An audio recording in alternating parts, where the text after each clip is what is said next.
বিসমিল্লাহির রহমানির রহিম। যারা আমার সঙ্গে আছেন সবাইকে আসসালামু আলাইকুম। আজকে একটা পুডিং তৈরি করব, সেই জন্য রেডি করছি সব।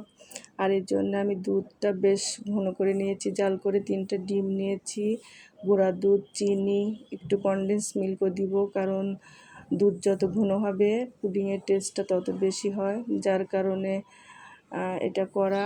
আর এই জিনিসটা কিন্তু আমি আমাদের পাশে যে তালতলা কলোনি বাজার আছে, কলোনি বাজারের ওখানে একদিন ভ্যানের উপর থেকে কিনে এনেছি। তো জিনিসটা বেশ কাজের, 100 টাকার বিনিময়ে কিনেছি। তবে কিনে এনে দেখি ভালোই লাভ হয়েছে। জিনিসটা দিয়ে পুডিংয়ের ক্ষেত্রে আমার খুবই উপকারে আসে।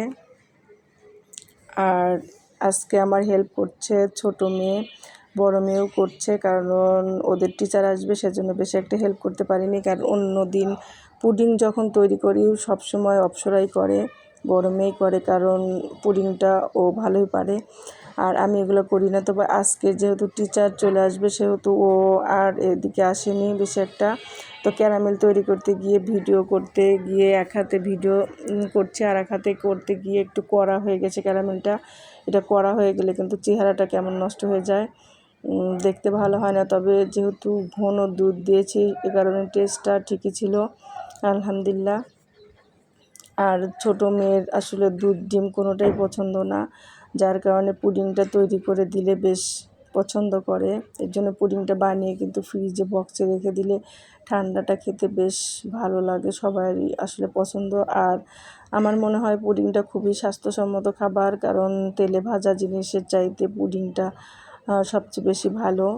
কিন্তু মেয়েরা তো তেলে ভাজা জিনিস খেতে চায়, সেজন্য আমি আজকে পুডিং করে দিয়েছি। তেলে ভাজা জিনিস প্রতিদিন খাওয়া যাবে না, তো যেহেতু এর আগে করে দিয়েছি চিকেন ফ্রাই, তো আমি আসলে যখনই যেটা থাকে সেটা দিয়েই করে দেওয়ার চেষ্টা করি।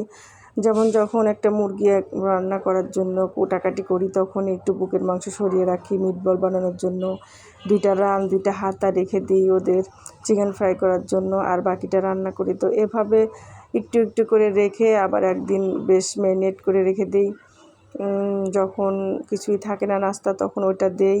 তো এরকম আসলে যার সবসময় বাজার করার লোক থাকে না, তার এভাবেই চলতে হয়। একটা ঘরে কিছু না থাকলে কিন্তু আনার মতো লোক থাকে না, আর এই 5তলা বেয়ে কেউ উঠতে চায় না, নামতে চায় না।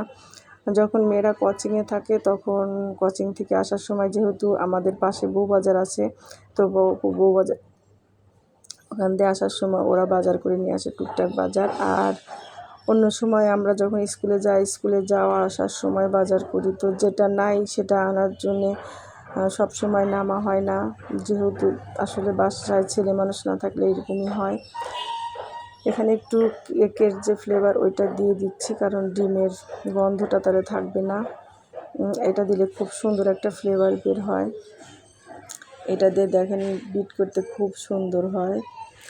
এটা যখন কিনেছিলাম তখন বুঝিনি যে এই জিনিসটা এত উপকারে আসবে, তো এখন দেখছি ভালোই উপকারে আসে। আর দামও কিন্তু খুব বেশি না, মাত্র 100 টাকা। আর এই যে ক্যারামেলের অবস্থা খুবই খারাপ, ক্যারামেলের চেহারাটা যেন কেমন হয়ে গেছে, যার কারণে আমার পুডিংটার চেহারাই খারাপ হয়ে গেছে। এটা মনটা খুবই খারাপ হয়ে গেছে। আর দুধটা একটু ছেঁকে নিতে হবে, কারণ ছেঁকে না নিলে ভিতরে ইয়াটা ভালো হয় না, পুডিংটা ভালো হয় না। তো এই পুডিং তৈরি করে বাসায় আবার একজন গেস্ট আসছিল, তাকেও একটু দিলাম। যা হোক, কারণ বাসায় নাস্তা আবার লুডুস রান্না করতে হবে, এই করতে হবে, তার চাইতে পুডিংটা দিয়ে দিলে একটু শর্টকাট হয়ে গেল। এই যে আমার পুডিংটা কিন্তু অলরেডি হয়ে গেছে। আর ইতিমধ্যে কিন্তু বাচ্চাদের পড়ানোর জন্য টিচার চলে আসবে, যার কারণে আমি আমার রুমে চলে আসছি। আর রুমে এসে বাকি ভিডিওটা করতে হবে। যে রুম এখন ফাঁকা করে দিয়ে এসেছি, কারণ বাচ্চারা অলরেডি আসা শুরু করেছে, 2জন অলরেডি চলে আসছে, 2জনের ব্যাগ দেখা যাচ্ছে। আর এখন সে কারণে আমি ঘরে চলে আসছি, ঘরে টুলের উপরই ভিডিও করছি।